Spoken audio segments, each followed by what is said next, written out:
Спецыяльная аглядная камісія, куды ўваходзяць супрацоўнікі гаррайаддзела па надзвычайных сітуацыях, газавай, сацыяльнай і іншых служб створаны пры кожным сельскім савеце. Рэгулярна яны праводзяць прафілактычныя рэйды па жылых дамах. Асаблівая ўвага адзінокім пенсіянерам. Праверыць спраўнасць печы і электраправодкі, наяўнасць пажарных апавяшчальнікаў і яшчэ раз напомніць людзям пра тое, як правільна ўсім гэтым карыстацца. Мэта такіх рэйдаў. В зимний период количество огненных ЧП в 1,6 раза в среднем увеличивается по сравнению с летним периодом.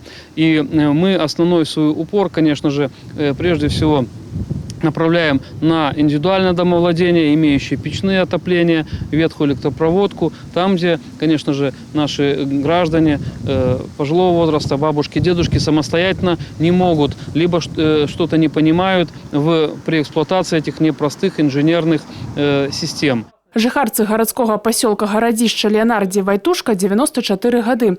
Жанчына жыве адна, сама топіць печку і да рэкамендацый выратавальнікаў ставіцца з усёй адказнасцю. Я всегда старательно вычищаю печь и понемножку растапливаю печь маленькими дровишками, а потом побольше. Ну и, конечно, слежу за порядком в плите, чтобы ничего не выпало. И слежу, когда уже вытопится печь, когда на завтра утром холодную залу в ведро железное сгребаю. У пенсіянеркі Раісы Крывулька, якая жыве непадалёк, ужо больш за 10 гадоў праведзены газ, але і тут трэба не забываць быць пільнай. Смотрю, чтобы котел был исправный, когда включаю, чтобы напряжение воды было и свет тоже. Уже тухнет свет, часто у нас почему-то тухнет свет, сразу выключаю. Поменяли всю проводку мы, так как требует теперь работники МЧС. Ой, не дай бог пожара, что вы. Між іншым, з пачатку года толькі ў Баранавіцкім рэгіёне адбылося больш за 60 пажараў, у якіх 3 чалавека загінулі.